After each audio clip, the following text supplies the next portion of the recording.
Well, we'll bring in Michael Kaskey Blomain, CBS Sports, covers the NBA, get his thoughts on this whole situation. As I wouldn't say it's new news, but I guess this is about as definitive as it's going to get here, Michael, is through Woj. So if you want to get news out there, that's who you're going to. And Woj has essentially said, all right, this is Ben Simmons' stance. He never intends to play for the 76ers again. So I guess that's about as clear as you can get. So how does this stare down end on Tuesday when the Sixers show up to camp? Yeah, you said it, Mike. This isn't necessarily new news, but I think there was, kind of a sense between the organization and the fans that, maybe ultimately things would, smooth over, at least to the point that Ben would come and report to camp and start the season with the Sixers and, go from there. At least that was the hope on the organization side after they didn't find a trade that they liked over the offseason. But like you said, this now obviously Woj being the main story breaker in the NBA and a guy that, has the direct line to the agents and everything like that. It's a definitive stance from Ben now, basically saying that, listen, that's not going to happen. There's, it's too far gone. There's no coming back to this situation. So, at this point, it's going to be kind of like a public game of chicken, it seems like to me, Mike, where, the Sixers are holding firm in their stance that they're not interested in trading Ben for pennies on the dollar. It's a guy that they obviously used the top pick on just 5 years ago. A guy that's, for all his flaws, he's also certainly talented and still a very young player under contract for, 4 more years in their entirety. So it's not a player that the Sixers are willing to just say, okay, listen, we'll grant you this trade request and we'll move you for whatever we can get. They want to hold on to him until they like an offer, and he obviously doesn't want to be there. So to me, it's going to be a situation of, which side blinks first. Is ultimately Ben going to decide that he can't, afford to continue to sit out, assuming that the team finds him or suspends him if he doesn't show up? Or is it going to be a situation where, the Sixers ultimately get tired of the narrative and the looming issues hanging over the team, and they just have to ultimately pull the trigger for something, potentially less than what they would have hoped for? Right. So there's so many different avenues here. I mean, do the Sixers blink? Do they just say, look, we'll find you. You could sit there and rot. We're not going to just give you away. So if you want to get fined and if you want to not play basketball for the next, can they can go down that road, but is that the way to go about this, or do they just now have to kind of acquiesce to him? I think the Sixers are in control here, and I think they have a little bit of leverage. To me, this situation's different than other recent holdout situations or situations where a player wanted to be traded, whether that was, James Harden, Anthony Davis, situations like that. Because you're talking about Ben, who's still, his extension hasn't even fully kicked in yet. He has 4 full years left on that deal. And you don't often see a player saying, when a guy holds out, it's usually to get more, to get more money, to get that contract. Ben already has that. So to me, it's a situation where the Sixers certainly don't want to set a precedent where they have players under contract that aren't showing up, aren't, taking place in practice or in training camp, and aren't getting fined or aren't getting suspended for that. So to me, I think it's a situation where, especially since now Ben has made his position very clear that he doesn't want to be on the team, I think it's a situation where the Sixers need to move forward, suspend him, and, quite frankly, go for the fines as high as they possibly could. If it was a situation where they thought potentially, the two sides could reconcile, a suspension and heavy fines is pretty much, the end line where, there's no going back from that. But if it's already a situation where Ben is resolute in the fact that he's not going to play for the team again, I think it's in the Sixers' best interest to set a precedent that they're not going to accept a player basically not showing up for work, and that they'll, fine him every day to the highest level until they find a deal that they find, to be work good for the team. Right. At this point, you don't just give him away just to give him away, and you're hoping that maybe, him not playing, people kind of distance, and then they get to a point where they say, hey, our team is missing this. You have a guy who's unhappy, and then teams have to start reaching out to you. If you try to trade him now, you're going to lose the leverage in that. But by keeping him and finding him and not playing him, at some point, I guess the hope is that teams have to eventually tap out and then call you. Absolutely, Mike. And you see it every year, after a week, 2 weeks, 3 weeks, a month into a season, some teams, things aren't going as well as they thought. Issues arise. There's, chemistry things. And we see, often that blockbuster trades happen early in the season. Last year, it was James Harden. Jimmy Butler was traded to the Sixers in November of the year 2 seasons ago. Things like that happen early. So from the Sixers' perspective, there's really no incentive for them to try to force a trade at this point. If Ben's not going to play anyway, you wait it out. You go into the season with him not on the team, and you wait and see, are things going to work out in Portland? Is Dame Lillard going to be happy, or is he going to potentially request that trade? Or the same could be asked about, Bradley Beal in Washington, Zach LaVine in Chicago. So to me, if you're the Sixers at this point, if he's not going to be out there anyway, you're in no rush. You wait and you see how things develop across the league over the first, few weeks, first month of the new season. And at that point, there's a good chance that, maybe a team will be interested in Ben's services then, and the Sixers can go from that point. Now, according to Mark Stein, we're talking with Michael Kaskey Blomain from CBS Sports. He says, I was told very clearly that the Sixers do not liken these circumstances to Al Horford last season or John Wall in Houston. As the start of training camp draws near, Philadelphia has shown zero interest to date in striking the sort of mutual agreement that Wall and the Rockets have had to shelve the former All-Star guard. In other words, those teams said, we're okay with you sitting out and we could try to find a trade. It doesn't sound like the Sixers are saying, go sit out. We're okay with that. So it sounds to me, and maybe you, Michael, that the Sixers plan on finding him if he does not show up. Yeah, absolutely, Mike. And there's a huge difference, obviously, between those situations that you just mentioned from Mark Stein. Mainly being the fact that the Sixers are a team with championship expectations. They just signed Joel to that huge extension over the offseason. He was the runner-up for MVP last year. When you have a player like that, you're automatically in contention in win-now mode. The Thunder last season when they shelved Al Horford, obviously that was a mutual thing where they were going in a different, younger direction, wanted to rebuild, and they said that they would, find him a home when the time came, and they did. They, sent him back to Boston where he wanted to be. Same thing with, Kemba Walker's situation. Like, these are guys where teams were rebuilding, or John Wall rather, not Kemba Walker. In Houston, the teams were rebuilding. And the Sixers are in win-now mode. So if Ben's not going to be there, it's not a situation where they're going to do him any favors. They're going to find him until they find a player that helps them, remain in win-now mode. They're not looking to just move on and take a step backwards from where they were last season. So, Michael, in your opinion, is this all predicated on the one time that Doc Rivers essentially said, I'm not sure if we can win with him, and what Joel Embiid said? Or are there other factors that got us to this point where Ben Simmons, who quite frankly has been babied by this organization for 5 years, all of a sudden has soured on them to this extent? Yeah, Mike, it wasn't quite that sudden. To me, what I've been told and what I've heard over the course of the season is a lot of this stems from early last season when he was, Ben was mentioned consistently and dangled. He was made available by the Sixers in those James Harden trade talks. Obviously that deal never materialized. Harden went to Brooklyn. But, Simmons was told by the Sixers, and his representation was told that, he's being offered as a potential trade and that he could be moved. He said all the right things at that point. It was kind of a non-story once he remained in Philadelphia. He said that it's a business, he understands. But to me, what I heard is that that kind of rubbed him the wrong way from the beginning. He felt like he was, an all-star, borderline superstar player, and that the team was, willing to move on from him, didn't quite rub him the right way. Then fast forward, obviously, to, Mike, when the season ended and Joel said what he said, Doc Rivers said what he said, and the way that things transpired. And that was kind of the, the straw that broke the camel's back. At that point, Ben decided, listen, I'm not valued by this organization to where I think I should be valued. These guys are, throwing me under the bus publicly. And it's gone from there. So it's not something that just popped up over this, the end of this season. It's something that's kind of been brewing for almost going on a year now. Okay, so obviously I think both of us would agree that that's kind of weak sauce, right?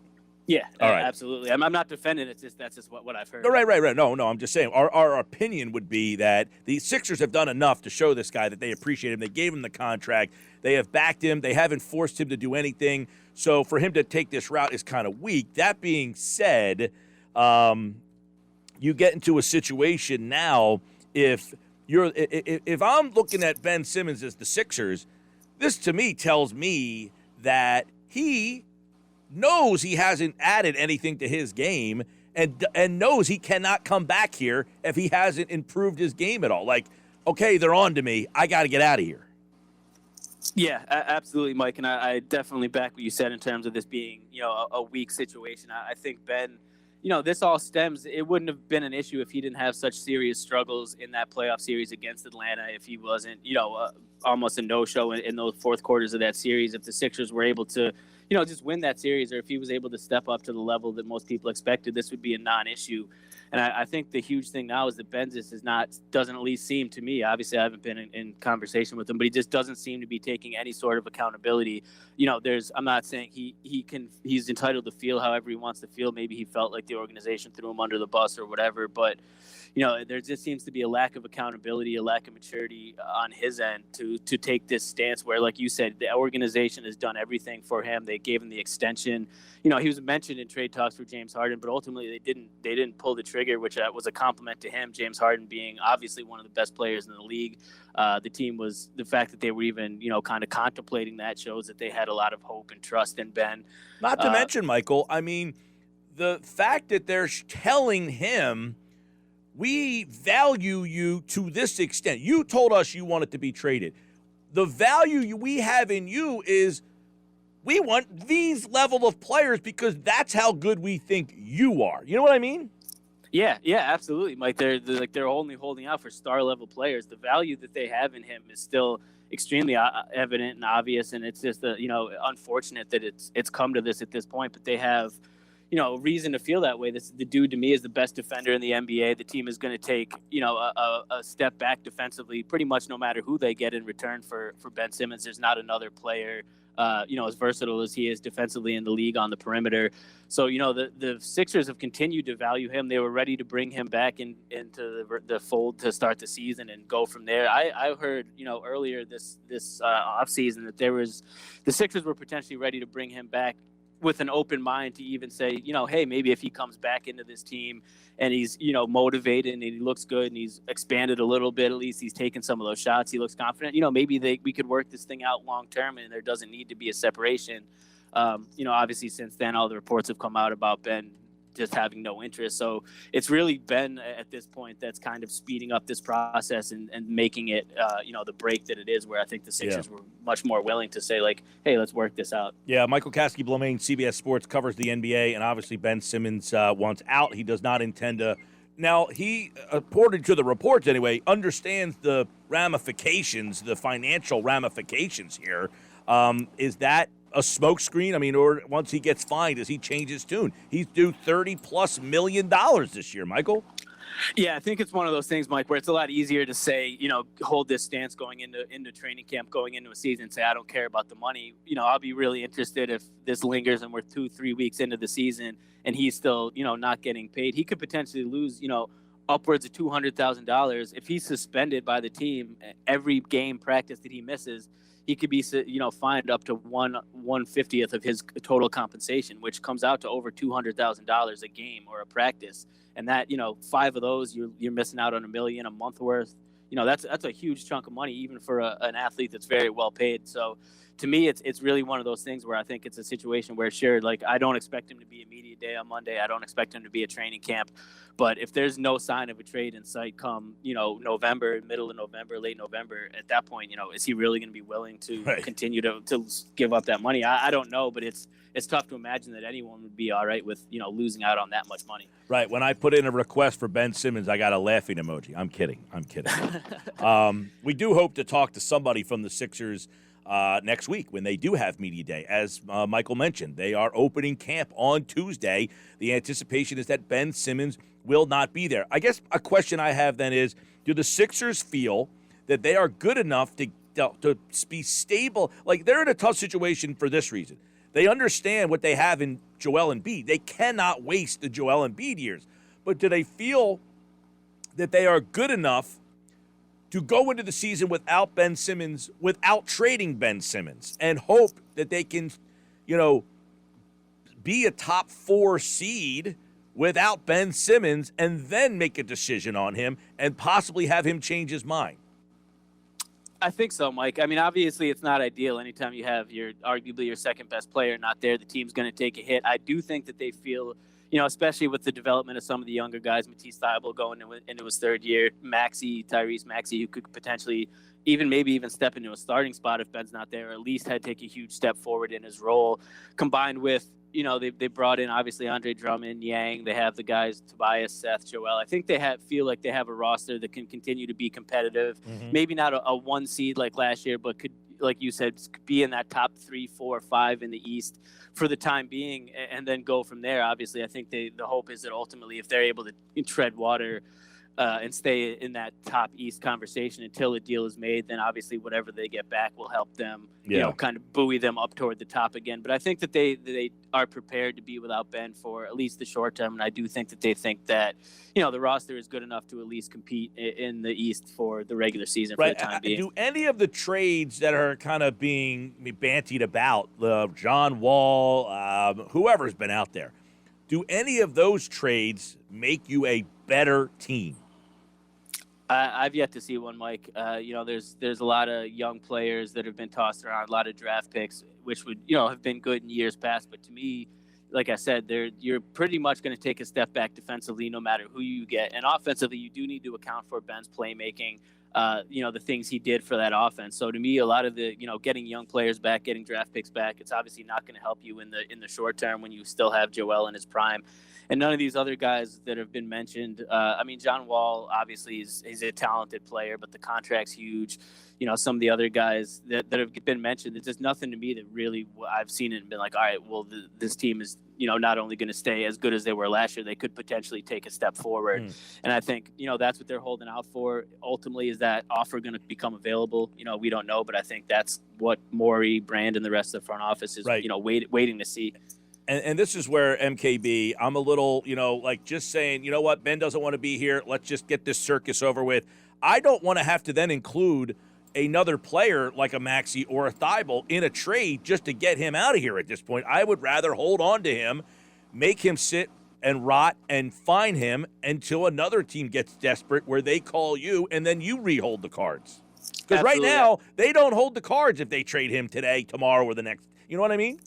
Yeah, absolutely. And it's a matter of perception too, Mike. What you just said, I think definitely that's the stance that the team should take. And from, what I've heard, I think that's what they will take. I think it's a situation where they need to send, the message that they're in control here, that this is on their timeline, that he has 4 more years under their, under contract. And it's, whenever they want to do it, obviously they don't want to take that step back. So to me, I definitely agree. And I think it's a situation where, if there's no offer for him, you let him sit, you don't play him, you fine him, and then, they go from there. All right. Michael Kaskey Blomain, this should take a couple twists and turns. Tuesday, the Sixers report to camp, and it looks likely it will be without Ben Simmons. And we'll have more on this throughout the week. And, of course, at The Real Mike KB on Twitter. And, of course, if something happens, we'll have it here for you here on the Sports Bash Live on 97.3 ESPN. MKB, Sixers, NBA, all back. Can't wait to talk to you again this year, man. You too, man. Thanks, Mike. All right, MKB, CBS Sports, covers the NBA, covers the Sixers here on the Sports Bash Live on 97.3 ESPN and the free mobile app. Don't forget, you can download the free mobile app. It's free in the Apple Store or Google Play, thanks to First Bank of Sea Isle City.